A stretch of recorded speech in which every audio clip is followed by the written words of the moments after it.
moderator kan yang di, sebelum pemakalah.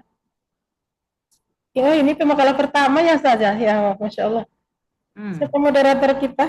Karena ini pemakalah pertama. Baik, saya aja moderator dulu ya. Oh iya, Nah, baik. baik, baik. Udah gabung semuanya? Hmm, berapa ya Ustazah? 15. Cukup ya. Nah, berarti Baik, bismillahirrahmanirrahim. Assalamualaikum warahmatullahi wabarakatuh. Waalaikumsalam warahmatullahi wabarakatuh. Alhamdulillahirabbil alamin wa bihi nasta'in ala umuri dunya waddin wassalatu wassalamu alal mustafa sayyidina Muhammad sallallahu alaihi wasallam la nabiyya ba'dah amma ba'd. Bapak-bapak, ibu-ibu, saudara-saudari mahasiswa S2 STEPIK Sumatera Barat yang berbahagia, bersyukur kita kehadirat Allah Subhanahu wa taala pada siang ini kita bisa melaksanakan perkuliahan berselawat kita buat baginda Rasulullah sallallahu alaihi wasallam dengan lafaz Allahumma shalli ala Muhammad wa ala ali Muhammad. Baik Bapak Ibu, eh, saat ini adalah pertemuan ketiga dari perkuliahan kita dengan pembahasan tentang landasan filosofis dan teologis pembelajaran tahfiz dalam pendidikan Islam. Dalam hal ini yang menjadi pembakalah adalah Bapak Alimun Fajri. Dan Alhamdulillah makalah sudah beliau share baik di grup maupun secara pribadi sudah beliau share lengkap dengan PPT-nya. Dan sebelumnya saya sampaikan juga bahwasanya Pak Prof. Agil dalam rencananya beliau mau hadir pada siang hari ini. Cuma ada kendala mendadak dari beliau, ada acara keluarga sehingga beliau tidak dapat hadir dalam ruang Zoom ini. Insya Allah beliau minggu depan, kata beliau, bergabung seperti itu. Tanpa mengurangi khidmat kita dalam belajar dan keseriusan kita belajar, maka pembelajaran ini kita lanjutkan. Dan intinya tentu keseriusan kita dalam menggali lebih jauh apa yang kita bahas ini. Baik, sebelumnya mari kita buka pembelajaran ini dengan baca basmalah. Bismillahirrahmanirrahim. Baik, kepada Al-Ustadz Alimun Fajri dipersilakan untuk mempresentasikan PPT yang sudah disiapkan dan mungkin tidak perlu dibacakan makalahnya ya Ustadz. Mungkin PPT-nya aja yang ditayangkan dan dijelaskan seperti itu, dipresentasikan seperti itu. Pada Ustadz Alimun Fajri, MPD dipersilakan. Jalan baru, Bu. Ada nampak Bapak Ibu? Ada, Nampak, Pak. Pak. Ada nampak. Baik, Assalamualaikum warahmatullahi wabarakatuh. Waalaikumsalam warahmatullahi wabarakatuh. Wabarakatuh. Alhamdulillahillazi khalaqal insan lamul bayan. Asyhadu an la ilaha illallah wahdahu la syarikalah wa asyhadu anna Muhammadan abduhu wa rasuluh. Allahumma shalli ala Muhammad wa ala ali Muhammad. Rabbas shrah lana sudurana wa yassir lana umurana walul 'uqdatam min lisanina yafqahu aqwalana. Yang sama-sama kita hormati Ibu dosen pengampu mata kuliah pembelajaran tahfiz yang sempat hadir pada hari ini. Kemudian Bapak Ibu semua mahasiswa yang seperjuangan dengan kita. Pada hari ini pembahasan makalah kita tentang landasan filosofis, teologis, tahfiz dalam pendidikan Islam. Pembahasan kita agar tidak ngambang, kita ambil pada 4 hal saja. Yang pertama, pengertian dari tahfiz itu sendiri. Lalu landasan filosofis tentang tahfiz. Yang ketiga, landasan teologis tentang tahfiz. Yang keempat, relevansi dan penerapan tahfiz. Itu nanti yang menjadi pokok bahasan kita. Kita masuk yang pertama, yaitu pengertian dari tahfiz. Tahfiz itu, ini Bu Rosida pasti tahu betul ini Bu. Karena beliau lama di asrama Staipik dulu. Ketika saya masuk ke sana 2002, beliau sudah di sana juga. Apalagi mantan pacar saya, istri saya. Beliau juga pembimbingnya itu. Kita hafal sekali. Bahwasanya tahfiz itu adalah membaca atau mendengar secara berulang-ulang ayat suci Al-Quran sampai hafal di luar kepala yang dibimbing oleh seorang pengampu yang sudah hafiz atau hafal ya. Itu pengertian tahfiz. Kemudian kita masuk ke landasan filosofis tahfiz. Landasan filosofis tahfiz ini adalah landasan yang berdasarkan pendapat atau jalan pemikiran yang mendalam dari para filosof tentang tahfiz tersebut. Di sini nanti diantaranya landasan filosofis tahfiz itu ada namanya ontologi, hakikat, realitas, dan manusia. Di makalah ada itu diuraikan. Kemudian yang kedua epistemologi, sumber dan cara memperoleh ilmu. Kemudian landasan keempat aksiologi, tujuan dan nilai. Kemudian keempat teologi atau keimanan. Kemudian yang kelima landasan, yaitunya warisan dari Nabi Muhammad, karena menghafal itu memang warisan. Lanjut, kemudian kita masuk kepada landasan teologis tahfiz. Landasan teologis tahfiz itu yaitu landasan yang berpedoman pada sumber-sumber hukum Islam. Sudah jelas ini Al-Quran, ada hadis, kemudian ini kebiasaan kita sebagai nilai ibadah, beribadah. Kemudian langsung kita ke relevansinya. Relevansi dan penerapan tahfiz. Bagaimana tahfiz itu sesuai dengan perkembangan zaman? Melalui implikasinya di lembaga-lembaga pendidikan yang ada saat ini. Jadi ini beberapa cara dan 4 kita tawarkan. Relevansi tahfiz itu yang pertama dapat dilakukan dengan kurikulum yang terintegrasi dengan tahfiz. Jadi nanti di sekolah-sekolah itu dianjurkan kurikulumnya terintegrasi dengan hafalan-hafalan.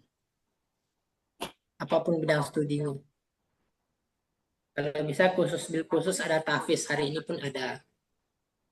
Kemudian relevansi yang kedua, program ekstrakurikuler tahfiz. Ini bisa dilakukan dan sekolah-sekolah sudah banyak hari ini melakukannya.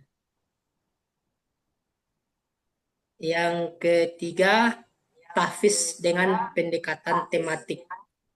Jadi tahfiz itu dianjurkan ayat-ayatnya itu ayat-ayat yang berkaitan dengan ibadah-ibadah keseharian. Mulai dari sana menghafal. Kemudian yang keempat, relevansi tahfiz itu dapat dilakukan dengan digitalisasi tahfiz learning. Jadi learning ini mungkin sudah lama ya Bu Rosida ya. Tanya udah lama ini. Waktu kita di Staipik dulu juga seperti itu. Jadi ini 4 hal yang bisa kita lakukan. Kemudian slide yang terakhir, ini kesimpulan. Hafiz dalam pendidikan Islam memiliki landasan filosofis sebagai proses internalisasi wahyu dan pembentukan insan kamil. Secara teologis, merupakan ibadah yang sangat dianjurkan dan dijanjikan ganjaran besar. Integrasi tahfiz ke dalam pendidikan modern harus dilakukan, terutama dengan pendekatan yang holistik, yaitu pendekatan yang menyeluruh dan adaptif, yaitu pendekatan yang sesuai dengan perkembangan zaman. Jadi singkat saja Bapak Ibu, karena kita yang lebih kita inginkan itu selain kita bertukar pendapat, tentu tambahan ilmu dari ibu dosen nantinya. Kalau bisa yang dari ibu dosen lah yang lebih lama, karena kalau berbicara tentang tahfiz ini dari 17 kita mungkin Bu Rosida cuma pakarnya gitu.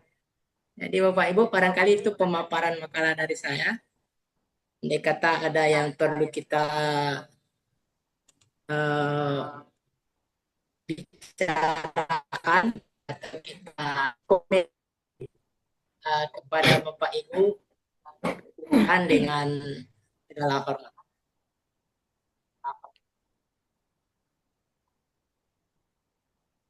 Dan waktu saya kembalikan ke moderator.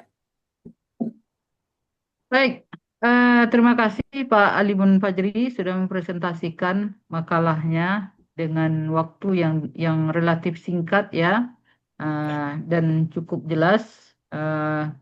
Namun tentu dari bapak-bapak, ibu-ibu yang seperti yang disampaikan oleh Pak Alimun Fajri tadi tentang tahfiz ini, Bapak Ibu mungkin sudah istilahnya laba kunyah-kunyah lah sejak dulu ya.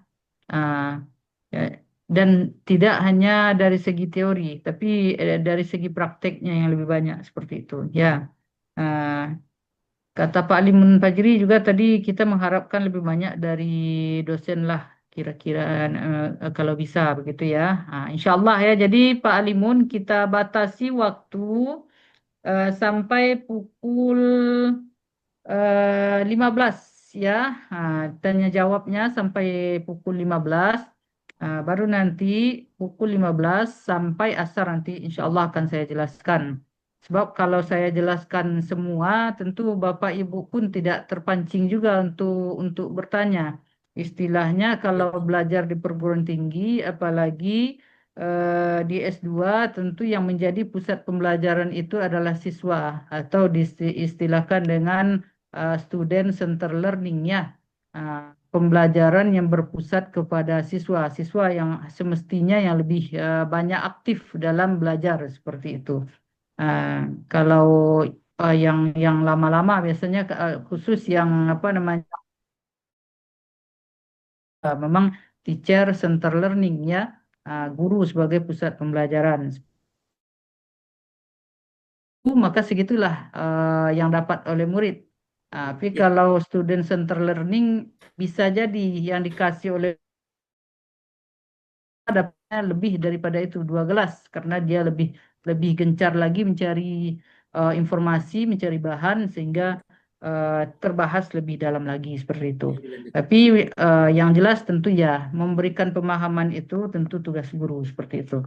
Baik, Bapak Ibu, karena di apa namanya teknis presentasi belum disepakati ya. Ada atau tidak pembahas utama belum disepakati. Ke depan saya minta ada pembahas utama, ya ada pemakalah, ada moderator, ada pembahas utama seperti itu ya. Untuk yang sekarang bolehlah karena ini awal, mungkin belum bisa berjalan sebagaimana yang kita harapkan lebih maksimal, tidak apa-apa karena baru awal seperti itu. Ke depan, untuk pemakalah ke depan, ada pemakalahnya, kemudian ada pembahas utama. Waktunya tetap sampai pukul 15 kita stop apa namanya diskusi seperti itu. Kemudian setelah pembahas utama, baru nanti pembahas yang lain-lainnya mengajukan pertanyaan seperti itu. Ya, baik. Eh, pada Bapak Ibu yang sudah siap dengan pertanyaannya, silakan. Satu dari Maaf ikhwan, Bu, satu dari akhwat dulu. Bu. Ya, Begini Bu, kebetulan dalam makalah yang sama kita 2 orang nih Bu. Gimana oh konsepnya ya, Bu? oh 2 orang ya. Siapa satu lagi? Bapak Muhammad Taufik satu lagi. Oh iya ya, berarti satu lagi berarti ya presentasi ya. Oke oke. Itulah Bu. Muhammad Taufik ya. Nah, betul Bu. Oke. Bapak Muhammad Taufik dipersilakan menambahkan saja yang sudah disampaikan. Pasti bahasannya tentu banyak yang sama kan. Iya, Ah, Ustazah. silakan ditambahkan saja yang belum disampaikan oleh pemakalah yang pertama tampil tadi. Nah, dia kedua-duanya sama pemakalah pertama nih, pemakalah utama dan pemakalah pertama seperti itu ya. 2 makalahnya. Ah, cuma tampilnya aja yang tentu ada yang pertama dan yang kedua gitu ya. Nah, silakan Pak Muhammad Taufik disampaikan eh, makalah yang sudah disiapkan. Tapi belum di grup sudah di-share. Udah, Ustazah. Oh, sudah ya. Nah, silakan silakan. Bismillahirrahmanirrahim. Assalamualaikum warahmatullahi wabarakatuh. Waalaikumsalam warahmatullahi wabarakatuh. Baik, Ana Muhammad Taufik ingin menambahkan saja di sini Ana mengajukan untuk di landasan epistemologi, sumber ataupun cara mendapatkan ilmu. Ada beberapa tawaran. Yang pertama, transmisi keilmuan ataupun sanad keilmuan. Kalau untuk tahfiz itu sangat diperlukan sekali. Selanjutnya yaitu pengalaman empiris yang seperti tadi. Setelah itu Ana juga menambahkan ada beberapa akun ataupun kelompok belajar tahfiz yang menurut Ana itu dari segi transmisi keilmuan, sanad keilmuannya itu insya Allah menyambung. Ada, terutama yang pertama adalah Markas Qiraat Indonesia, itu boleh didaftarkan. Itu dia pakai matan Samudiyah kalau untuk qiraat asyarnya.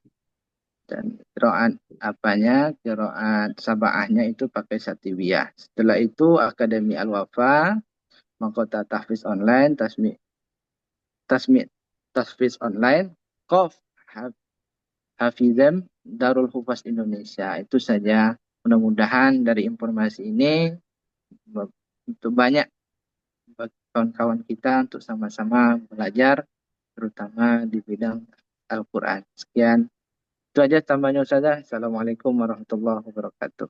Waalaikumsalam warahmatullahi wabarakatuh. Terima kasih Bapak Muhammad Taufik sudah menambahkan apa yang disampaikan oleh pemakalah yang pertama tadi. Mungkin untuk penekanan ya Pak Muhammad Taufik atau Pak Alimun Fajri tadi tentang landasan teologis ya, landasan teologis tahfiz itu baru di slide agak umum sekali ya. Bolehlah dengan makam bayatinya Ustadz Alimun Fajri atau Pak Muhammad Afdal dibacakan sedikit ayat tentang tahfiz itu. Ini katanya landasan tahfiznya Al-Quran gitu kan. Nah, Al-Quran surah berapa, ayat berapa, kami kan belum paham nih. Nah, belum tahu gitu ya. Nah, kemudian juga ada hadisnya seperti itu.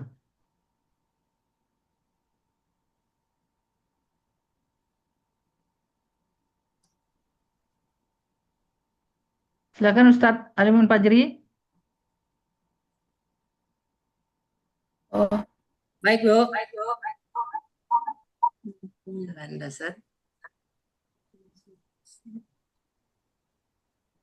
Yang tentang filosofis ya Bu ya. Teologis. Teologis. Kalau filosofis kan bersifat rasional, Ya. ya. Nah, kalau teologis bersifat dalil nakli seperti itu. Ya, dalil nakli. Mm-mm. Ini ada yang pertama di surat Al-Baqarah ayat 2. Kitab Al-Quran ini tidak ada keraguan padanya, petunjuk bagi mereka yang bertakwa. Ini dalil. Kemudian ada lagi dalam surat Al-Alaq ayat 1 sampai 5. Ada lagi surat Al-Hijr ayat 9. Ada lagi surat Al-Qamar Coba ayat 17. ayatnya dibacakan Ustadz Alimun. Yang mana, Bu? Yang semuanya? Boleh, salah satu. Kalau Al-Baqarah ayat 2, A'udzubillahi minasyaitonirrajim. Zalikal kitabu la raiba fi hudan lil muttaqin. Ya. Oke. Kalau di surat Al-Alaq, Bismillahirrahmanirrahim. Iqra bismi rabbikal ladzi khalaq. Khalaqal insana min 'alaq. Iqra wa rabbukal akram. Alladzi 'allama bil qalam. 'Allamal insana ma lam ya'lam. Baik. Oke, terima kasih Pak Alimun Fajri. Ustadz Muhammad Taufik, tambahannya yang landasan teologis. Baik Ustazah. Nah, sebenarnya di teologis ini tidak nulis masalah dalil Ustazah. Ana kurang paham tadi kemarin kan. Tapi Ana bahas kan masalah apa nih? Masalah tentang ikhtilaf daripada mutasyabihat sebenarnya Ana bahas. Itu yang Ana bahas. Dibantu Ustaz, surat Fatir 32 lebih lengkap kayaknya. Fatir 32. Fatir 32 ya, Bu? Ayat 32. Lebih lengkap kayaknya. Tentang tahfiz ya. Itu nanti kita bahas ya.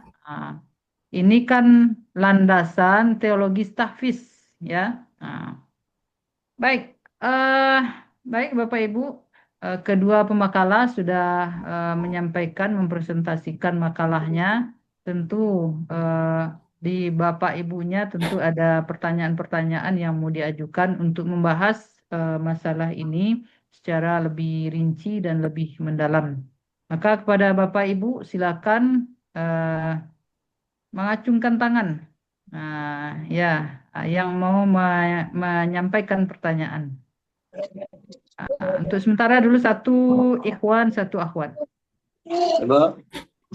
Ya, silakan. Nampaknya tunjuk yang naik itu dari ikhwan itu aja ya. Baik, silakan Ustaz Muslim. Assalamualaikum warahmatullahi wabarakatuh. Waalaikumsalam warahmatullahi wabarakatuh. Tadi menyimak ya dari pengertian dari tahfiz tadi ya. Jadi intinya tadi yang disampaikan oleh makalah atau Pak Alimun, bahwasanya kegiatan tahfiz itu adalah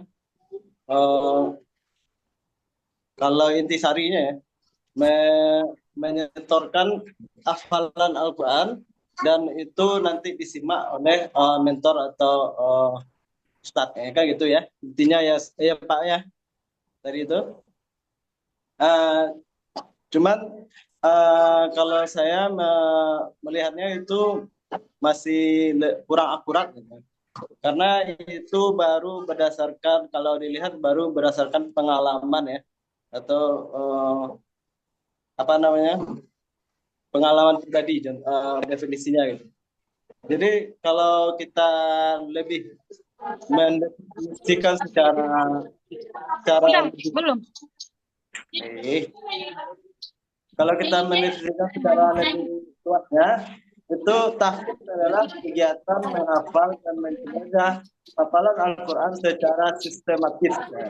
Jadi arti sistematis ini adalah pertama bisa jadi kita bertujuan yang pertama meresapkan Al-Quran itu sendiri gitu. Jadi bukan hanya sekedar hafal secara lisan, tetapi juga upaya menanamkan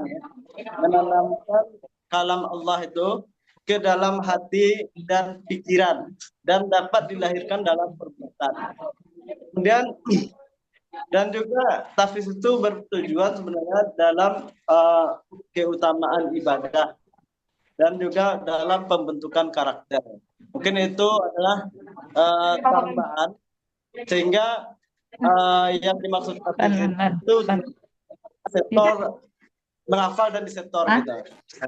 Jadi kira-kira itulah Pak Alimun, mudah-mudahan gimana tanggapannya gitu. Terima kasih. Oke, terima kasih Ustadz Rocky Muslim. Intinya pertanyaannya makna tahfiz ya. Makna tahfiz ya mungkin perlu dijelaskan nanti secara bahasa apa, kemudian secara kalau menurut Ustadz Rocky Muslim itu teknis ya, teknis adalah salah satu metode, mungkin metode tahfiz seperti itu ya. Baik, pertanyaan pertama dari Ustadz Rocky Muslim, dan yang kedua sudah ada Muhammad Aulia Afdal yang dari tadi sudah mengacungkan tangan untuk bertanya. Silakan Ustadz Muhammad Aulia Afdal. Terima kasih Ibu atas waktunya. Baik, Assalamualaikum warahmatullahi wabarakatuh. Assalamualaikum warahmatullahi wabarakatuh. Pertanyaan yang akan kami tanya kepada pemakalah, baik itu Ustaz Alimun Fajri atau Ustaz Muhammad Taufik, adalah bagaimana, ini secara teologis sih sebenarnya, bagaimana tahfiz itu bisa mempengaruhi atau meningkatkan kecintaan kita kepada Allah dan Rasul-Nya. Nah, itu aja, tapi mohon jelaskan dengan penuh makna. Terima kasih. Bagaimana tahfiz itu meningkatkan kecintaan kita dan Kepada Allah. ketakwaan lah ya, Ya. dan ketakwaan kepada Allah Subhanahu wa taala. Itu ya. Baik. Ini pertanyaan boleh ke pemakalah pertama, boleh ke yang kedua ya. Nah, nanti dua jawaban kita dengarkan nanti. Baik. Yang perempuan tidak ada bertanya? Boleh satu lagi? Tidak ada ya? Nah, baik. Kepada pemakalah Pak Muhammad Taufik tadi ya, Pak Muhammad Taufik ataupun Ustadz Alimun Fajri, dipersilakan untuk memberikan jawaban pada pertanyaan-pertanyaan yang sudah diajukan tadi. Baik Bu, terima kasih. Dan juga terima kasih untuk Bapak Ibu yang sudah berempati dalam makalah ini. Pertanyaannya cukup bagus. Ya, tandanya Bapak Ibu merespon makalah saya. Seperti keinginan Pak Rocky tadi, pertanyaan beliau cukup bagus. Kalau saya simpulkan, kira-kira pertanyaannya, apakah tahfiz itu hanya sebatas setor hafalan? Sebetulnya masalah ini ada di halaman 7 makalah saya, Pak Rocky. Itu kata tahfiz itu berasal dari bahasa Arab.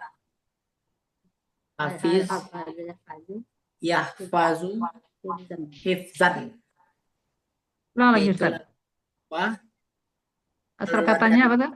Ingat ya Pak Rocky. Itu saya petik dari pendapat Yunus ya, punya tahun 90.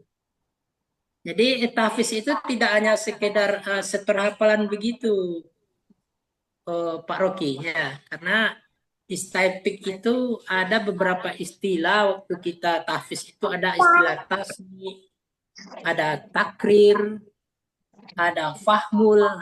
Itu kan beberapa istilah yang tidak hanya notabene setor hafalan. Cuman yang dipahami di masyarakat umum itu tahfiz itu hanya setor hafalan, padahal enggak ya. Sementara tahfiz itu kalau sekedar tasmi takrir itu umum. Dan fahmul inilah yang tingkat level atasnya Pak Rocky. Nah, Fahmul ini itulah punya Bu Rosida kan, beliau punya hafiz bersanad. Nah, itu sampai ke pemahaman sehingga nanti ketika ayat itu sudah hafal secara zahirnya lengkap dengan ketentuan-ketentuannya itu, kita lanjut level paling atas, fahmul, paham betul lagi kan. Dan ketika faham dengan ayat itu, barulah ayat itu menjadi pedoman hidup. Nah, sehingga apa yang ditanyakan apa tadi? Pak Abdal ya.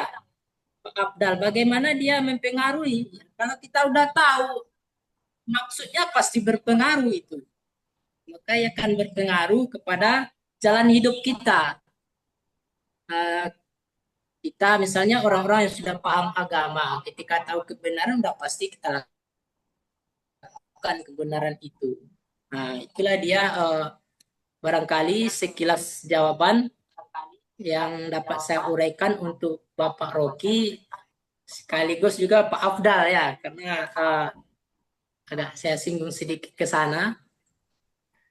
Dan jika ada Bapak Ibu lain yang ingin menambahkan pemahaman lain tentang hal ini, jadi, sebelum saya kembalikan kepada penanya, silakan Bapak Ibu yang mau menambahkan.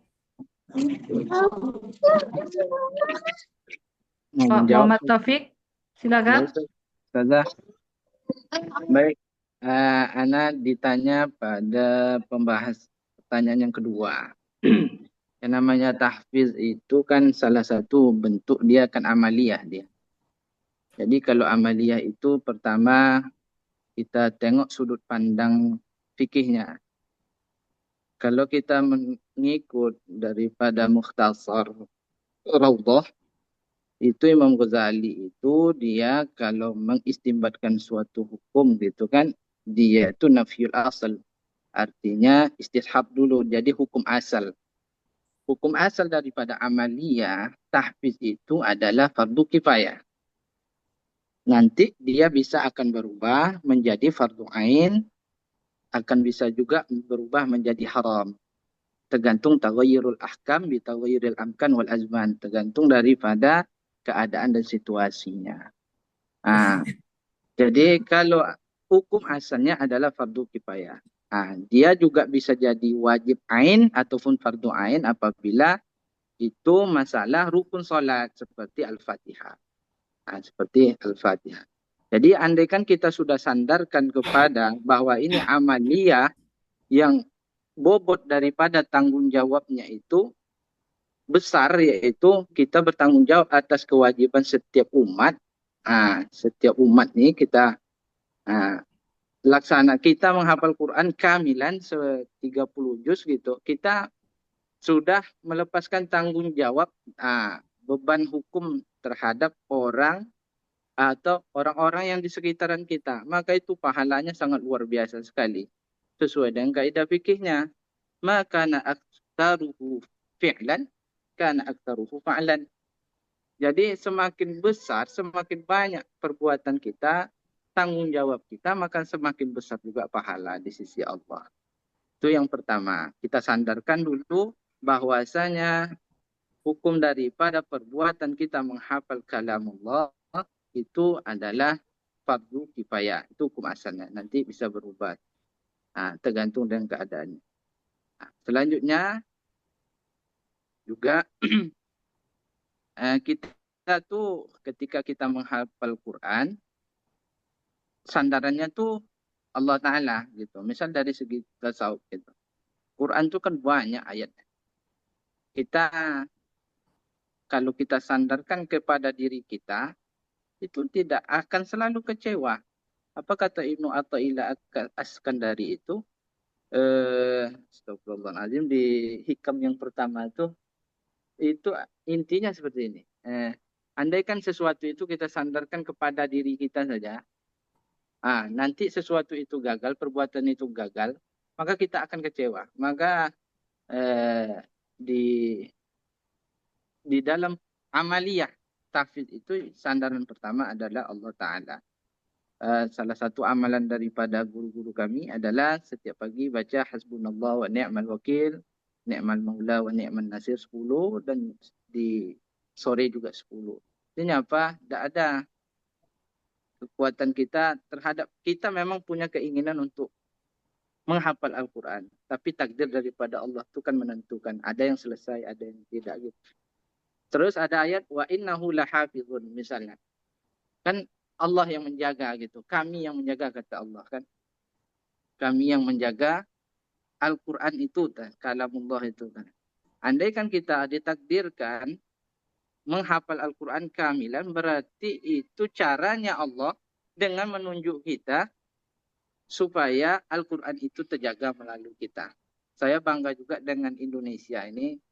Bangganya kenapa? Di Indonesia ini pentasih daripada Al-Quran itu PNS itu luar biasa. PNS luar biasa. Jadi kenapa begitunya Indonesia ini memuliakan daripada Hafizul Quran. Itu saja dari Ustazah. Mudah-mudahan bermanfaat. Aku minkum. Assalamualaikum warahmatullahi wabarakatuh. Waalaikumsalam warahmatullahi wabarakatuh. Terima kasih Pak Muhammad Taufik atas jawabannya. Gimana Bapak Ibu yang lain? Ada yang Boleh nambahkan sedikit, Ustazah? boleh, silakan Ibu Ya, Roshidah. Assalamualaikum warahmatullahi wabarakatuh. Waalaikumsalam warahmatullahi wabarakatuh. Baik, Ustazah semuanya, kita sebenarnya semuanya itu berpotensi untuk menghafal Al-Quran. Jadi saya berawal dari kata-kata tahfiz kan. Kata bahasa tahfiz ini adalah orang Indonesia yang memakai ini. Kalau di Arab Saudi atau di tempat di Saudi misalnya, itu bukan orang yang menghafal Al-Quran, itu bukan level apa, bukan tahfiz, tapi hamilul Quran. Nah, tapi orang Indonesia selalu memakai bahasa tahfiz. Tahfiz ini kalau dalam kata-kata yang dipakai itu adalah orang hadis yang sampai hafalannya sanad dan matan dan lafaznya semuanya itu sekitar 100.000 atau 600.000 hadis. Nah, ini yang dipakai kata-kata tahfiz. Namun kita populer di Indonesia itu adalah tahfiz. Baik, nah tujuannya sudah kita tahu adalah untuk menjaga dan memelihara Al-Quran. Seperti tadi saudara Muhammad Taufik tadi, Rocky. Siapa tadi yang Muslim yang menyampaikan inna nahnu nazzalna dzikra wa inna lahu lahafizun, itu memang di situ Allah memberikan mengajak kita untuk memelihara. Inna nahnu artinya kami. Kami itu mungkin termasuk kita memelihara Al-Quran ini ya. Jadi Al-Quran itu kita ada ada rentetan yang kita harus jalani sampai ke level tahfiz itu kan. Pertama, kita harus benar dulu membacanya seperti yang kita ajarkan kepada anak-anak. Dan yang kedua, kita juga kalau untuk memperkuat hafalan itu adalah ada tadabburnya. Kan begitu? Kita mengerti minimal terjemahnya. Kalau sudah mengerti misalnya minimal terjemahnya itu tentu harus mengamalkannya. Seperti para sahabat para dahulu, mereka menghafal Al-Quran itu sesuai dengan turun ayat dan sesuai dengan masanya dan ketentuan yang berlaku pada saat itu. Jadi sehingga terhunjam kepada hati orang yang menghafal atau orang yang membaca Al-Quran itu karena dia memahami. Nah, bagaimana kalau dengan anak? Anak-anak kan belum bisa kita berikan pemahaman yang lebih mendalam. Nah, di sini mungkin kita memberikan kepada mereka seperti yang biasa kita berikan. Pertama, motivasi bagaimana menghafal Al-Quran itu, karena kalau kita lihat menghafal Al-Quran itu ada menentukan nanti di hari akhir, sehingga menemani di alam kubur, dan juga menentukan surga kita juga. Hafalan itu bisa menentukan di mana tingkat yang harus kita tempat kita dengan hafalan itu. Itu mungkin kalau untuk anak-anak yang kita berikan sebagai motivasi gitu. Tetapi kalau sebagai orang yang dewasa itu ya seperti tadi, kita memahami, bisa mentadabburi, dan juga mengamalkannya. Nah, di dalam anak-anak, kalau Ana selalu memberikan metode-metode seperti ini. Kalau anak-anak itu belum bisa, misalnya itu tentu ada kita membaca dulu. Setelah dibacakan itu saya ada istilah tikror dengan takrir itu berbeda.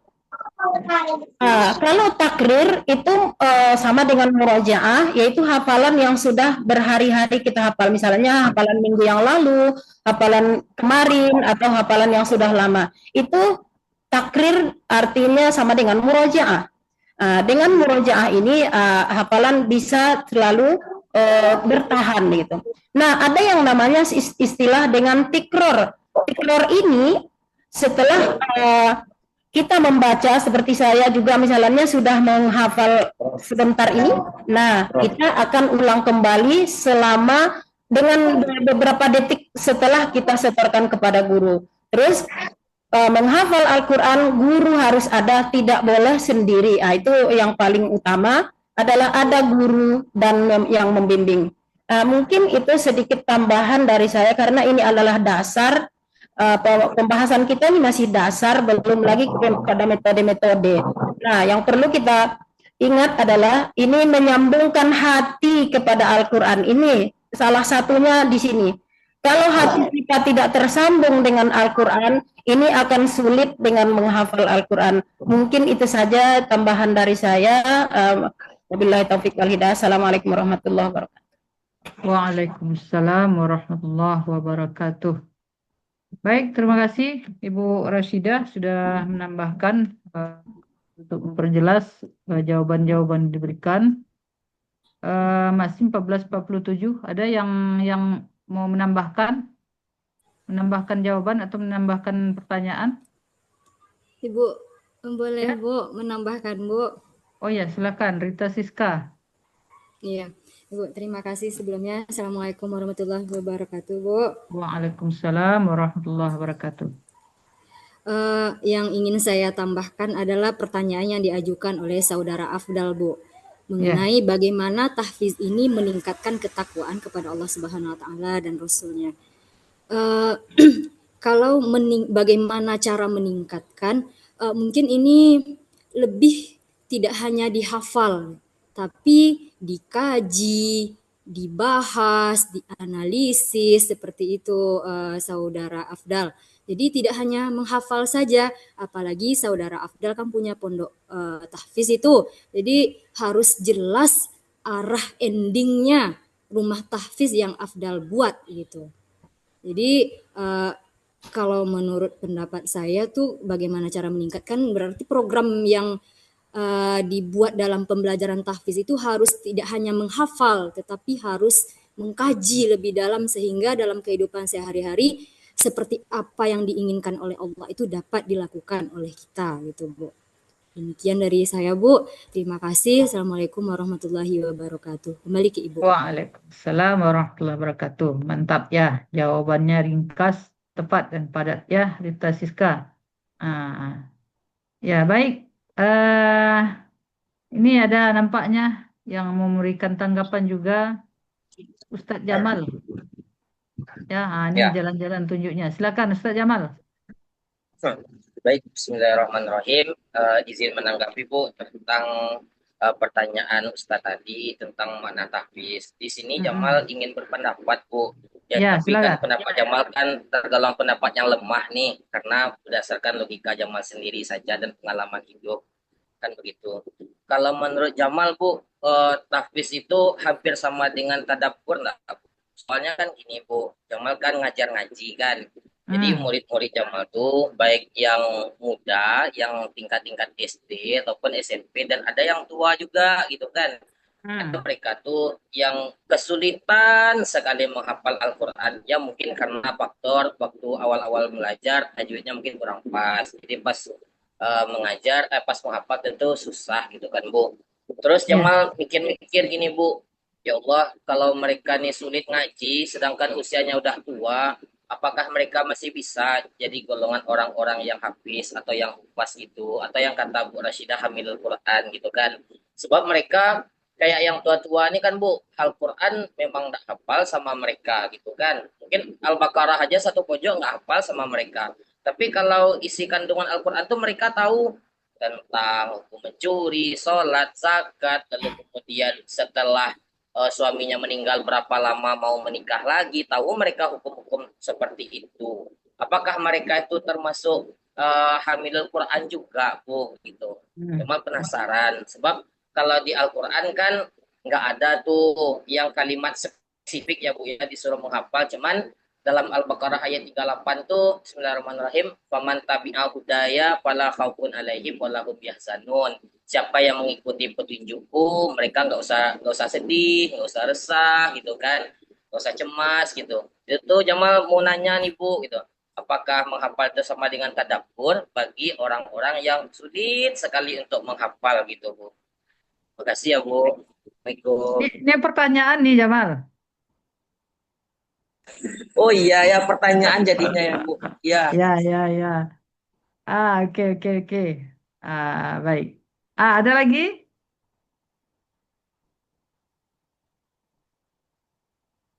Ada lagi yang mau menanggapi? Hanya 2 kali boleh, Bu. Ya, siapa tuh? Oh, Rita Siska. Bu Rasidah sedikit nambah sedikit. Oh iya Bu Rasidah. Tadi dari apa tadi itu lupa saya namanya. Jamal. Jamal jadi kalau saya tadabbur itu kan memang memahami dan menghayati memaknai Al-Quran itu memang tadabbur. Tapi yang Ustadz Jamal tadi sampaikan itu apakah dia tahfiz juga? Kalau saya berpendapat seperti ini, mereka itu kan ada ahlul Quran tadi yang saya sampaikan tadi. Jadi ahlul Quran ini bukan hanya hafal 30 juz itu. Jadi ahlul Quran yang dimaksud di beberapa hadis itu ada hamilul Quran. Ahlul Quran itu pertama orang yang memahami kandungan Al-Quran dan bisa dia amalkan. Itu juga termasuk, dan juga orang yang suka dan mencintai terus rutinitas membaca Al-Quran, itu juga ahlul Quran. Dan juga orang yang selalu menghafalnya itu juga. Jadi kalau saya memahami yang disampaikan oleh Ustadz Jamal tadi, dia termasuk memang di ahlul Quran, tapi bukan level tahfiz. Tahfiz itu tadi, itu kan orang Indonesia yang memakai tadi. Nah, jadi kalau ini adalah termasuk juga dia kalau memang memahami tentang hukum-hukum dalam Al-Quran, mereka terapkan dalam kehidupan sehari-hari. Nah, itu termasuk juga yang dinamakan dengan ahlul Quran. Jadi itu mungkin sedikit tambahan dari saya. Terima kasih. Baik, terima kasih Bu Rasidah. Ada lagi? Jadi Bu, lanjut. Ya, baik. Pertama dulu ya tentang pengertian tahfiz tadi ya, Rocky Muslim. Tidak ada lagi yang mau menanggapi? Tidak ada ya, tahfiz. Ya, tahfiz itu sebenarnya pengertiannya ya, kalau secara bahasa ya hafizah yahfazu hifzan. Apa artinya? Menjaga ya. Nah, menjaga. Bagaimana sebenarnya bentuk penjagaan manusia umat Islam terhadap Al-Quran itu banyak macamnya ya. Banyak macamnya. Ya, satu dengan membacanya saja, membaca, mempelajari, tahsin seperti itu, ya membaca dengan baik, ya, sampai kepada istilahnya murattal seperti itu ya, membaca dengan baik dan benar. Itu adalah salah satu bentuk penjagaan kita terhadap Al-Quran, ya. Orang banyak baca Al-Quran, cuma tidak dijaganya bacaannya. Ya, tidak dijaganya. Itu artinya Al-Quran kesahihannya dari segi lafaz itu tidak dijaga. Ya, maka itu termasuk juga dengan tahsin pun kita termasuk menjaga Al-Quran. Ya, kemudian apa lagi? Al-Quran itu kalau dari segi esensialnya itu dua, dimensinya Al-Quran itu dua saja. Ya, satu Al-Quran dari segi lafaz. Ya, Al-Quran dari segi lafaz. Ya, bagaimana interaksi manusia dengan Al-Quran dari segi lafaz? Itu bisa tahsin, ya. kemudian bisa bisa tahfiz. Itu kita tahfiz itu, kalau tahfiz yang seperti kita kita terjemahkan dengan menghafal Al-Quran itu, menghafal Al-Quran itu adalah penjagaan kita dari segi lafaznya, ya, dari segi lafaz. Nah, ya, itu berangkat dari makna Al-Quran sebagai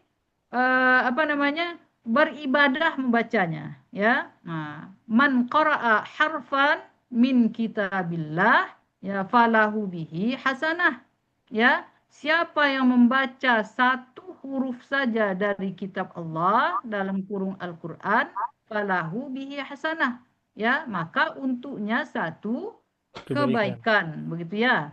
Nah, satu kebaikan nanti dilipat gandakan menjadi 10. Itu artinya, itu artinya apa? Kita membaca Al-Quran itu, memandang Al-Quran itu sebagai sarana beribadah. Satu huruf, satu pahala. Satu pahala, 10 kebaikan. Seperti itu, ya. Itu dengan apa kita melaksanakannya? Ada dengan tahsin, membacanya saja. Ya, kemudian yang kedua, menghafalnya seperti itu, ya. Nah, itu masukkah dalam kategori tahfiz secara bahasa? Iya, karena kita memelihara lafaz Al-Quran itu agar baik dan benar bacaannya, ya.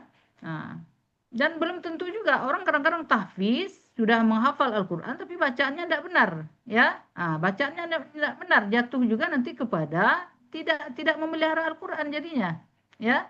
Nah, tidak memelihara Al-Quran jadinya. Nah, yang kedua, memelihara Al-Quran dari segi maknanya, ya. Al-Quran itu dimensi kedua daripada Al-Quran itu adalah sebagai huda, ya, sebagai huda, sebagai petunjuk. Nah, bicara soal Al-Quran sebagai petunjuk itu tidak cukup dengan lafaz-lafaznya saja, ya.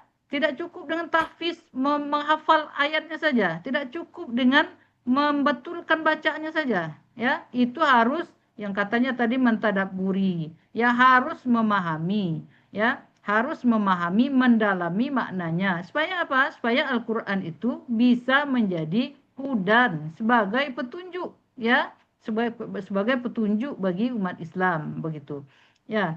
Nah, jadi tahfiz itu, makna tahfiz, ya, kalau sekedar lafaz saja, sekedar lafaz secara bahasa, yaitu dia memelihara, ya, memelihara baik dari segi lafaz-lafaznya maupun dari segi maknanya, seperti itu, ya.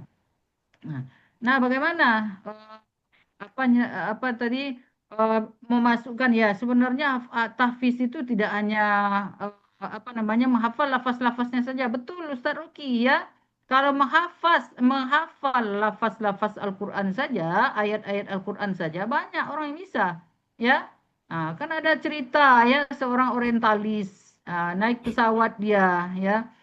Kemudian dia hafal Al-Quran 30 juz, ya. Ternyata jubahnya tuh, ya, nampak oleh teman duduknya itu bahwasanya di belakangnya itu gambar salib, ya.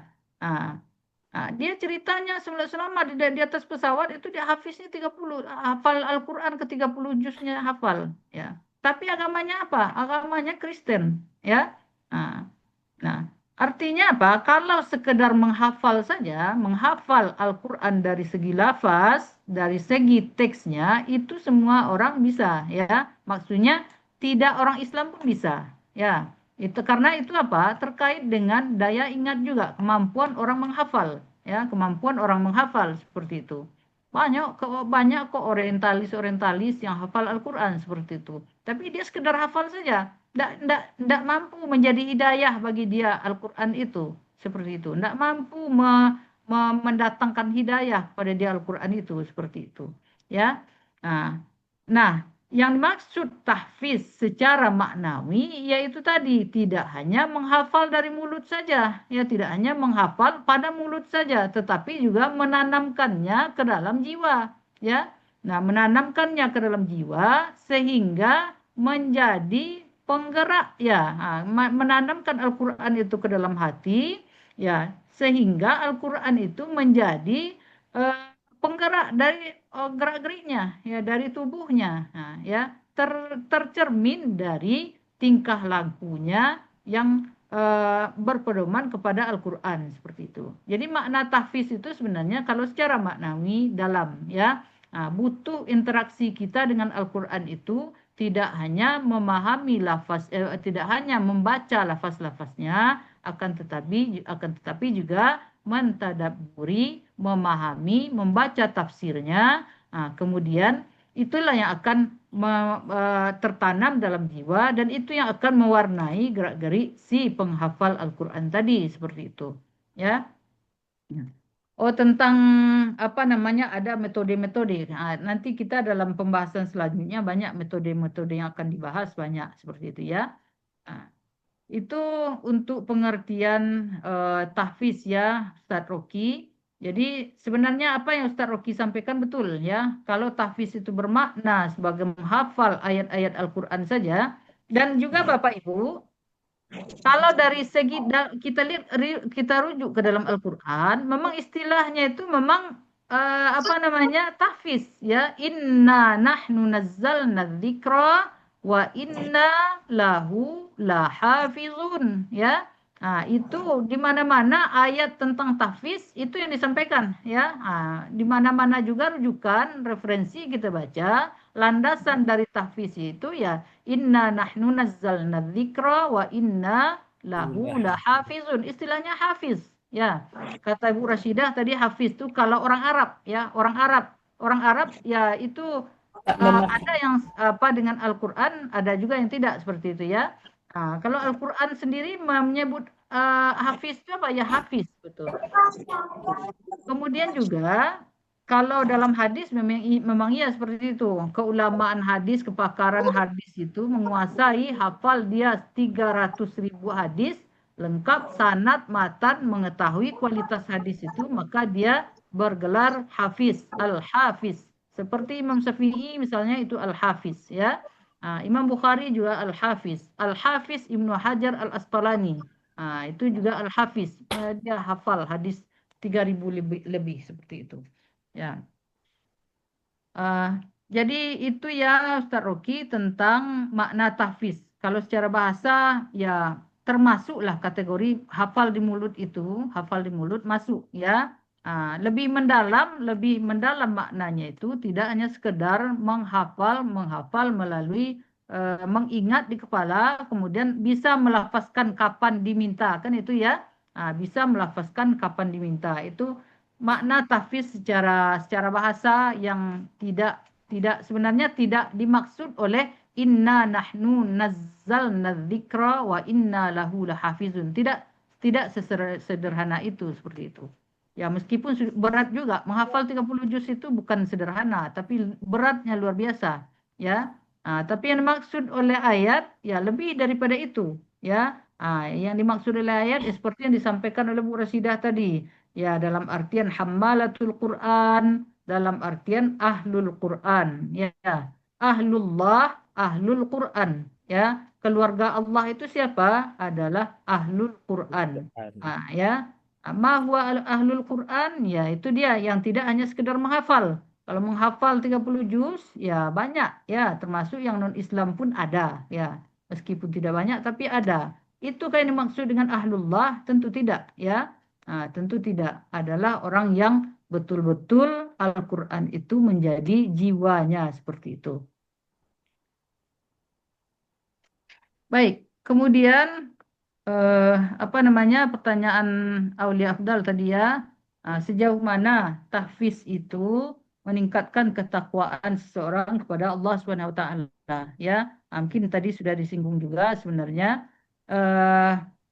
ya, kapan, ya, Al-Quran itu seperti Ibu sampaikan dua dimensi setidaknya. Satu, Al-Quran sebagai bacaan yang jika dibaca beribadah, berpahala kita. Yang kedua, dimensi Al-Quran itu adalah sebagai huda, sebagai hidayah. Ya, kapan kita tahfiz itu meningkatkan kecintaan, ketakwaan kepada Allah Subhanahu wa taala? Tentunya ketika kita menjadikan Al-Quran itu, mengambil peran Al-Quran itu sebagai huda, ya. sebagai huda, ya. Tidak hanya sebagai sesuatu yang dihafal. Seperti yang disampaikan Rita tadi ya. Seperti yang disampaikan Rita tadi, tidak cukup hanya dengan menghafal saja. Barangkali Ustadz Afdal perlu diterapkan karena apa namanya sedini mungkin ya. Anak-anak murid Ustadz Afdal itu memang sudah dilatih dari awal. Mungkin ada metode-metode manhaji seperti itu ya, tapi memang agak sedikit berat sehingga paham dia ya, apa yang dia hafal tuh paham begitu ya. Seperti itu. Mungkin seperti itu Ustadz Afdal. Ya, Pak. Baik, ada pertanyaan? Sampai Ada, di Bu. sini. Ada, Bu. Ya, Ada Ibu. Ini, Bu, sebelum ditutup, Bu. ya. Belum Eh, lagi ditutup, belum. Ya. Ya capek Mau saya. ditutup aja cepat. makasih, Bu. Ya. Mungkin tadi pembahasan tahfiz ya, Bu. Pernah terlintas di pemikiran saya, Bu, ya. Entah ini menjadi sebuah tantangan atau sebuah kemajuan ya, terkait apa namanya kemajuan teknologi dan globalisasi era digital yang semakin jauh rasanya di dunia apa namanya, sehingga apa namanya fungsional atau substansi para hafiz dan hafizah itu terkikis, dan kebanyakan zaman sekarang orang malah percaya dan menghafal itu bukan kepada guru lagi, tetapi kepada seperti contoh MP3 atau kaset atau apa namanya TV atau sejenisnya di era digital. Dan mungkin pandangan Ibu ini sebagai tantangan atau kemajuan karena sangat pesat perkembangan teknologi dan globalisasi era digital. Mungkin itu saja, Bu. Terima kasih, Bu. Ya. Baik, Yoga. Sebenarnya kemajuan ilmu dan teknologi ibaratnya seperti pisau bermata dua. Ya, seperti pisau bermata dua. Kalau kita pandai memanfaatkannya, maka itu dia akan menunjang ilmu dan pengetahuan, apalagi agama. Ya, bagaimana kalau kita pandai? Ya, misalnya yang jauh bisa dekat. Ya, kita tidak perlu betul jauh-jauh ke Madinah sana dengan imam-imam yang sanadnya kuat seperti itu untuk mengambil sanad. Bisa melalui yang seperti kita belajar ini saja, melalui Zoom dan lain sebagainya. Jadi jarak yang jauh bisa dekat. Kita bisa berhadap-hadapan melalui ilmu teknologi itu. Ya, jadi tidak sempat pun melakukan perjalanan jauh untuk menuntut ilmu, tapi melalui HP saja, melalui laptop saja, kita sudah bisa bertatap muka, sudah bisa mendengarkan keterangan-keterangan yang disampaikan oleh guru. Ya, kalau kita bijak menyikapinya, itu kemajuan ilmu dan teknologi. Coba bayangkan kalau misalnya di masa COVID kemarin, ya wallahu alam lah ya, kalau betul atau enggak lah, lepaslah dari isu-isu tentang COVID itu apa namanya rekayasa dan lain sebagainya. Tapi yang jelas ketika kita ditahan, ada sesuatu yang mengkondisikan kita, ada sesuatu yang menahan kita untuk tidak bisa keluar rumah. Seandainya tidak ada kemajuan ilmu dan teknologi, bagaimana coba bayangkan? Pembelajaran tidak bisa berjalan, ya, kita tidak bisa ngapa-ngapain. Ya. Sekarang dengan kemajuan ilmu dan teknologi, buku pun tidak perlu jauh-jauh, tidak perlu pustaka dan lain sebagainya, ada e-book dan lain sebagainya, ya. Itu contoh dampak kemajuan ilmu dan teknologi kalau kita bisa menggunakannya kepada arah positif, ya. Kemudian mata pisaunya yang kedua tentu arah negatifnya, ya. Kalau kita tidak bisa menggunakannya secara bijak, maka itu ya jelas itu akan merusak, ya akan merusak. Karena anak-anak muda sekarang lebih tertarik dia dengan kemajuan ilmu teknologi, ya banyak yang bisa dia akses, yang positif banyak, yang negatif juga banyak, ya. E-book bisa diakses, yang lain-lain yang negatif juga banyak bisa diakses, ya. Tentunya itu akan mengancam. Mengancam apa? Satu, mengancam semangat orang untuk gigih menuntut ilmu. Ya, serba ada sekarang, buku serba ada. Ya, Tidak ada pun buku, ChatGPT ada, lengkap dengan referensinya, ya.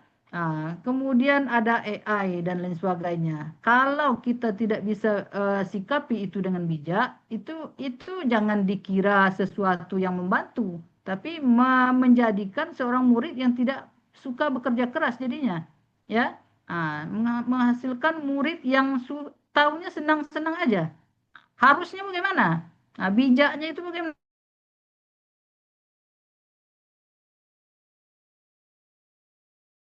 Ini sebenarnya dituntut untuk maju, ya. Ya ma'syarul jinnah wal insa inis apa? Surah Ar-Rahman itu Bu Rasidah. Inistata'tum an tanfudhu min aqtaris samawat famfudhu, ya. Wahai jin dan manusia, jikalau kalian sanggup untuk menerobos angkasa raya itu, ya terobos.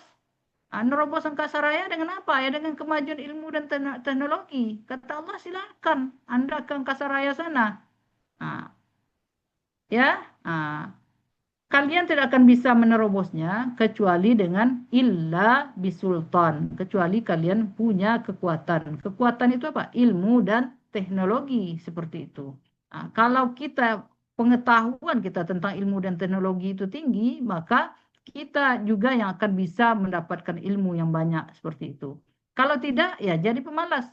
Kalau jadi pemakai saja kita, apa yang diadakan ChatGPT ada, ya. Sekarang kita bisa nikmati saja. Jangan terlena dengan itu. Jangan terlena memanfaatkan apa sarana yang sudah ada saja, ya. Karena kita akan jadi bodoh juga jadinya. Karena ada senang tahu senang aja semua, ya. Seperti itu juga dengan pembelajaran tahfiz ini, ya. Nanti akan berdampak nanti murid-murid yang tidak mau bekerja keras, ya, tidak mau bekerja keras baik dalam mempelajari maupun dalam menghafal, ya, maupun dalam menghafal Al-Quran, ya, apalagi untuk memahami lebih jauh seperti itu. Jadi harus bijak, ya, yoga, ya, harus bijak menyikapi kemajuan ilmu dan teknologi seperti itu. Baik, itu mungkin ada lagi pertanyaan? Makasih, Bu. Ya, sama-sama. Ada Ibu. Ya, silakan. Fitri. Iya Ibu. Oh, ini udah pakai helm nih. Iya Ibu mau pulang sekolah Ibu. Ya, hati-hati ya. Nanti aja lah Ibu. Gini Bu, pertanyaannya tentang Hafiz juga. Tadi kan di dalam makalah ada dibahas tentang hukum menghafal Al-Quran. Yaitu fardu kifayah. Yang saya rasa pengalaman juga kan Ibu, yang menjadi permasalahan kalau dalam menghafal ini masalah menjaganya gitu. Gimana sih apakah ada hadis atau ayat yang menjelaskan tentang apa hukuman bagi orang yang sudah menghafal tapi dia tidak bisa menjaganya gitu. Oh iya. Ya, mungkin itu saja Ibu. Iya. Ya. Memang ada hadisnya Fitri, ya, ada hadisnya, tapi Ibu memang tidak terlalu hafal dengan hadisnya itu. Pernah Ibu baca pernah, dan Ibu pernah juga ngajar hadis-hadis pendidikan, itu juga ada hadisnya. Ya, janjilah Ibu nanti Ibu kasih ya. Kalau sekarang Ibu cari di internet, Ibu tidak mau bagikan, ya. Sebenarnya bisa saja Ibu cari, tapi tidak mau Ibu bagikan yang tidak pasti kebenarannya. Ada, ya. Memang ancaman tersendiri bagi penghafal Al-Quran ataupun mempunyai keahlian sesuatu yang keahlian itu bermanfaat, tapi dia tidak ulang. Ada ancamannya, ya. Janji Ibu ya. Ini kalau orang tua-tua ini menghafalan sudah agak-agak kurang kuat nih. Oke, ya. Salam. Kita jam 3:30 belajar Ibu. 3:30? Ya. Oh gitu. Sekarang kan orang. Oh iya. Biar cepat. Sip. Kasih Bu. Waduh. Ya. Salam. Baik. Ini lokal sebelah katanya 3:30 aja kita belajar Bu. Biar cepat pulang. Masya Allah. Ya. Baik ya. sudah azan juga ya. Baik, Ibu tambahkan sedikit ya tentang pembahasan kita pada hari ini ya. Judulnya adalah landasan filosofis ya, landasan filosofis dan teologis ya, tahfiz dalam pendidikan Islam, dalam pendidikan Islam. Tadi masalah pengertian tahfiz sudah kita jelaskan, maka yang perlu kita jelaskan di sini adalah yang dimaksud dengan landasan filosofis itu adalah pemikiran-pemikiran mendasar ya. Filosof itu adalah pemikiran-pemikiran mendasar ya. Pemikiran-pemikiran mendasar tentang kenapa ya, kita lagi bicara kenapa dan mengapa, ada apa, kenapa kok tahfiz itu mesti ada dalam dalam pendidikan agama Islam ya. Jadi ya, apa dengan istilah lain, ini istilah landasan filosofis ini memang istilah anak S2 ya Ibu kira ya, istilah anak S2 yang sudah agak tinggi istilahnya. Kalau istilah anak S1 mungkin apa dalil ya, apa dalil aklinya, dalil rasionalnya ya, dalil rasionalnya, alasan rasionalnya kenapa kok tahfiz itu harus ada dalam pendidikan agama Islam ya. Apa alasan apa alasan logikanya, apa alasan rasionalnya sehingga tahfiz itu mesti ada dalam pendidikan agama Islam ya. Kenapa tidak yang lain ya? Kenapa tidak tahsin? Kenapa tidak kenapa tidak nagam misalnya ya? Kenapa kok tahfiz ya? Kenapa kok tahfiz harus ada? Kenapa tidak belajar tafsir saja misalnya seperti itu ya? Sebagaimana kita tahu tadi makna tahfiz itu secara bahasa adalah menghafalkan Al-Quran, ya menghafalkan Al-Quran dengan mengingat-ingatnya secara berulang-ulang dan memasukkannya ke dalam jiwa. Sehingga dia ketika diminta, dia bisa melafazkan ayat Al-Quran itu. Ya. Dengan arti kata, tahfiz itu dalam pendidikan Islam itu adalah menyimpan sebuah pembelajaran dengan cara mengulang-ulangnya ya. Nah,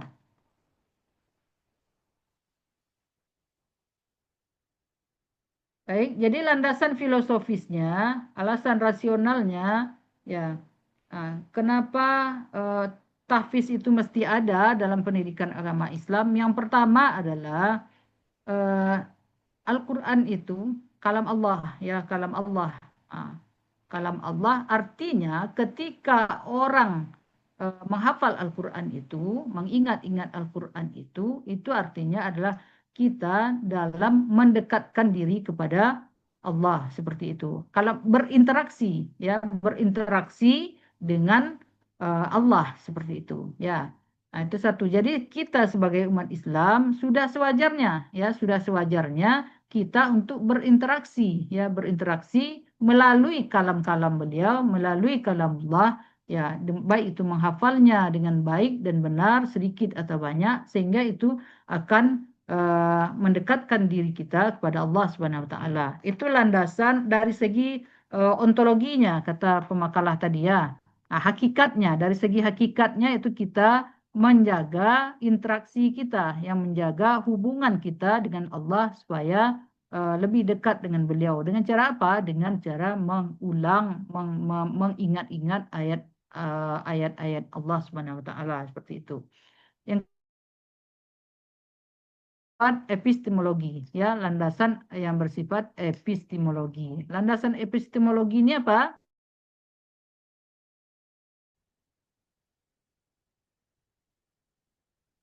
Sumber ya. Sumber dan cara memperoleh ilmu. Oke. Sumber dan cara memperoleh ilmu. Nah, melalui tahfiz ya, cara yang paling sahih ya, cara yang paling sahih dalam tahfiz itu yaitu melalui sanad itu. Sebagaimana yang dibilang oleh Pak Prof juga ya, ilmu itu mestinya semua ilmu itu pakai sanad ya. Nah, dalam menghafal Al-Qur'an dengan sistem halaqah, dengan sistem murajaah disetorkan kepada guru, tidak pun bersanad, tapi itu adalah sumber ilmu yang paling terpercaya. Ya, bagaimana tidak terpercaya? Jikalau salah kita ditegur oleh guru, ya, ditegur oleh guru, diperbaiki bacaannya oleh guru. Itu merupakan sumber ilmu yang paling terpelihara begitu. Ya, meskipun tidak bersanad seperti itu. Baik, yang ketiga adalah aksiologis ya. Nah, dari segi aksiologisnya masih landasan filosofis. Nah, itu menghafal Al-Qur'an mendidik kesabaran ya. Dengan menghafal itu butuh kesabaran yang luar biasa ya. Butuh kesabaran yang luar biasa, berulang-ulang, ada 10 kali, 20 kali satu ayat ya. Itu secara otomatis mendidik kita meskipun kita tidak belum memahami dan lain sebagainya, tapi itu sudah sudah secara otomatis mendidik kita untuk berlatih sabar seperti itu. Kemudian juga kedisiplinan. Al-Quran itu sudah hafal pun kalau tidak diulang lagi maka dia sebentar aja hilang, cepat hilangnya ya. Nah, maka orang supaya tidak hilang hafalannya pasti dia ngulang lagi ya. Karena ada kekhawatiran kalau tidak dia ulang nanti hilang hafalannya ya. Itu secara otomatis dari segi aksiologis ada nilai-nilai yang terhujam kepada para penghafal Al-Qur'an ya. Nah, itu adalah mendidik kesabaran dan kedisiplinan serta membentuk kepribadian Islam ya, membentuk kepribadian Islam itu. Itu tahfiz dari sudut pandang atau landasan filosofisnya. Kemudian landasan teologis. Nah, kalau landasan teologis ini sudah pahamlah semua ya. Dari sudut pandang agamanya ya. Dari sudut pandang agamanya apa alasan ya kenapa kok tahfiz itu mesti masuk dalam pendidikan agama Islam ya. Nah, seperti yang saya sampaikan tadi di surah Al-Hijr ya. Nah, Allah mengatakan inna nahnu nazzalna dzikra wa inna lahu lahafizun ya. Nah, sesungguhnya kami yang menurunkannya dan kami juga yang menjaganya. Allah pakai kalimat kami di sana, berkami-kami Allah ya, bukan saya. Sebenarnya Allah bisa saja pakai saya ya. Nah, tapi dalam ayat itu inna nahnu nazzalna, kami turunkan. Ya, mufassir menafsirkan adanya dhamir nahnu di sini maksudnya adalah kami itu ada keterlibatan pihak lain dalam memelihara Al-Qur'an. Ya, di samping Allah, malaikat, termasuklah para penghafal Al-Qur'an seperti itu. Ya. Kemudian yang seterusnya ada hadis ya, ada hadis misalnya khairukum man ta'allamal Qur'an wa 'allamah ya, sebaik-baik kamu adalah orang yang mempelajari Al-Qur'an ya, mempelajari Al-Qur'an. Jadi mempelajari Al-Qur'an bisa dengan tahsin, bisa dengan tahfiz, bisa dengan tafsir dan lain sebagainya ya, termasuk salah satu di antaranya adalah tahfiz seperti itu ya.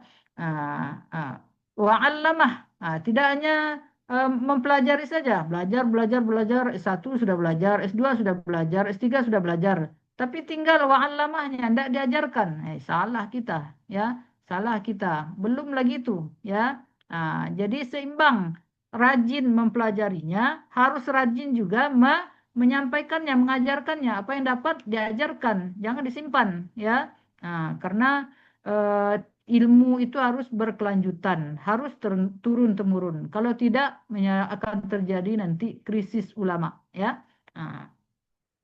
Baik, itu mungkin ya. Jadi ada landasan teoritis dan ada landasan teologis dan ada landasan filosofis. Ya, kenapa? Ini kita lagi bicara kenapa dan ada apa? Kok tahfiz mesti masuk dalam pendidikan agama Islam? Ya.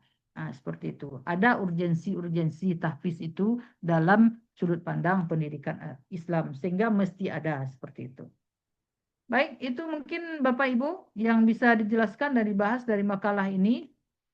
Kalau ada pertanyaan, boleh. Kalau tidak, kita tutup karena sudah azan dan lokal sebelah juga sudah menunggu. Tidak ada lagi? Baik. Kalau tidak ada lagi, kita bersegera untuk melaksanakan sholat asar. Terima kasih kepada Pak Alimun Fajri dan Muhammad Taufik dan semua ya yang sudah berpartisipasi aktif dalam pembelajaran ini. Ya, saya lihat tidak ada yang mengantuk. Ya, bersemangat. Nah, alhamdulillah. Mudah-mudahan selamanya seperti itu ya. Nah, baik, kita tutup pembelajaran ini dengan baca hamdalah. Alhamdulillah. Assalamualaikum warahmatullahi wabarakatuh. Waalaikumsalam warahmatullahi wabarakatuh. Semua ya. Ya. Oke. Baik. Boleh keluar. Assalamualaikum warahmatullahi wabarakatuh. Waalaikumsalam warahmatullahi wabarakatuh. Terima kasih Bu Dokter. Ya, sama-sama. Terima kasih. Ustazah. Terima kasih Ibu.